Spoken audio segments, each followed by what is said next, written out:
I used to believe I knew my husband better than anyone. After all, we'd been together for nearly a decade.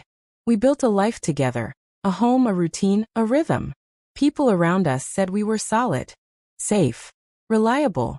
But love has a cruel way of blinding us. You convince yourself that comfort is truth, that silence means peace, that distance is just life getting busy. And before you know it, you're sleeping next to a stranger without even realizing when it happened. It started slowly. Subtle changes that didn't seem like much at first. He began working late. His laughter faded, replaced with quiet nods and distracted smiles. He guarded his phone like it was a part of him, never leaving it unattended. I told myself it was stress, that maybe he was just tired, or maybe I was overthinking. But deep down I felt it, the shift. Something was wrong. One evening, we were sitting at dinner. I had cooked his favorite meal, but he barely touched it. His phone buzzed, and without a word, he excused himself and left the table.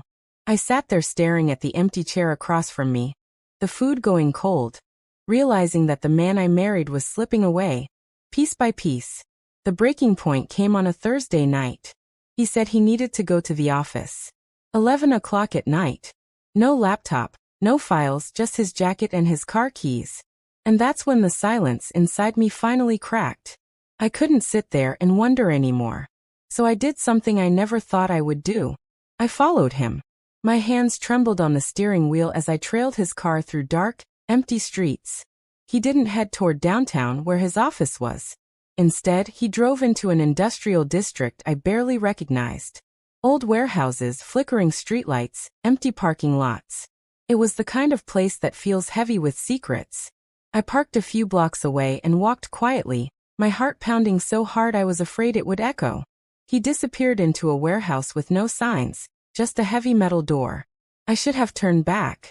I should have gone home, crawled into bed, and pretended I'd seen nothing. But curiosity, or maybe fear, pulled me closer. Through a crack in the door I saw him. And in that instant, my world shifted forever. He wasn't with another woman. There were no flowers, no affair, no whispers of love to someone else. No. What I saw was worse. Inside the warehouse, my husband was surrounded by men I didn't recognize. Men with sharp eyes and hardened expressions. Papers were spread out across the table. There was cash. There were documents. Their voices were low, urgent, deliberate. And the look on my husband's face, it wasn't the face of the man I knew. It was cold, calculated, ruthless. It was the face of a stranger. I staggered back, pressing my hand over my mouth to keep from making a sound. I couldn't breathe. My husband wasn't just hiding something small. He wasn't keeping secrets about stress at work or forgotten bills. He was living another life. A dangerous one. I ran back to my car, hands shaking so violently I could barely fit the key into the ignition. Driving home felt like floating through fog. Every memory we shared replayed in my mind, twisting, warping. If this was who he really was, then who had I been married to all these years? When he came home hours later, I was in bed pretending to sleep. He kissed my forehead like nothing had changed. And I lay there, staring into the darkness, realizing that everything had. For the next 3 days, I lived with his secret burning inside me. Every time he touched me, it felt wrong. Every time he smiled, it felt like a mask. I couldn't keep it in any longer. So finally, I asked him, "Where did you go that night?" He froze. Just for a moment. But in that silence, I had my answer. He didn't deny it. He didn't laugh it off. He didn't even try to lie. He just looked at me with empty eyes, as though I had discovered the one truth he knew would destroy us. And then nothing. No explanation. No apology. No fight. Just silence. Do you know what hurts more than being lied to? It's realizing the person you love doesn't even try to fight for you. That silence cut deeper than any words could. That night, I packed a bag. I didn't even know where I was going. All I knew was that I couldn't stay. Walking out of our house felt like stepping out of my own skin. The life we built together wasn't real anymore. It was just an illusion, and I couldn't keep living in it. I thought betrayal would feel like fire, rage, screaming, broken dishes. But it wasn't fire. It was ice. Cold. Numb. Empty. I kept waiting for the tears to come, for the anger to explode.